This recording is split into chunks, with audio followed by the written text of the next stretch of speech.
2018 সালে সাধারণ মানুষের কাছে দেওয়া প্রতিশ্রুতি অনুযায়ী সার্বিক উন্নয়নে সরকার কাজ করে চলেছে।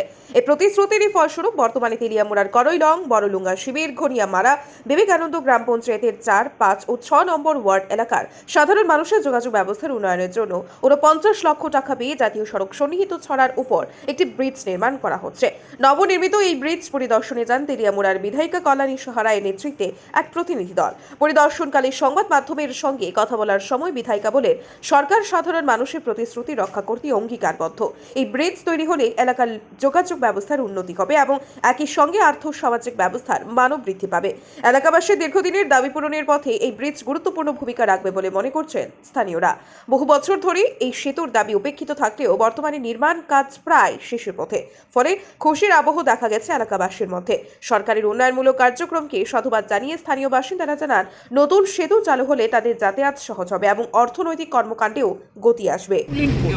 কুলিনপুর এবং কৈরলনের মাঝখানে একটা ছড়া আছে, সেই ছড়ার উপর এই ব্রিজ নির্মিত হচ্ছে।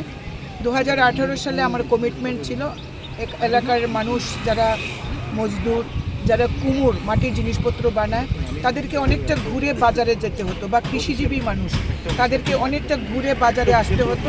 তাই আজকে ন্যাশনাল হাইওয়ের সঙ্গে এই এলাকাকে যুক্ত করার জন্য পুরো ঘনিয়ার বিল, তারপরে বিবেকানন্দনগর পঞ্চায়েতের 4, 5, 6 নম্বর ওয়ার্ড, বড়লুঙ্গা শিবির এবং কৈরলং, এই পুরো এলাকার মানুষ এখানে উপকৃত হবে।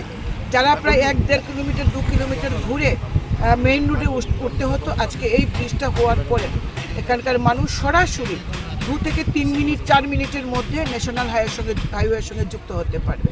ফলে এলাকার বিস্তীর্ণ মানুষ, প্রায় 2 থেকে 3 হাজার মানুষ এখানে উপকৃত হবে, বা আরও বেশি সংখ্যক মানুষ এলাকায় উপকৃত হবে। এটা আমাদের কমিটমেন্ট ছিল, আমরা আমাদের কমিটমেন্ট রেখেছি। আজকে তাই মণ্ডলের সবাইকে নিয়ে, মণ্ডল সভাপতি, সহসভাপতি, আমাদের সাধারণ সম্পাদক, বিস্তারক সবাইকে নিয়ে আজকে আমরা এখানে ভিজিট করতে এসেছি। আমরা ভিজিট করে আমরা স্যাটিসফাইড। এটা প্রায় 1.5 লক্ষ টাকার, 49 লক্ষ টাকা, 49 লক্ষ টাকার এটার আনুমানিক যেটা রেট ছিল, মূল্য ছিল, সেইটাতেই আমরা এই কাজটা সম্পন্ন করতে পেরেছি। আগামী কিছুদিনের মধ্যেই আমরা জনসাধারণের জন্য এই ব্রিজকে আমরা মুক্ত করে দেব, যাতে মানুষ চলাচল শুরু করতে পারে।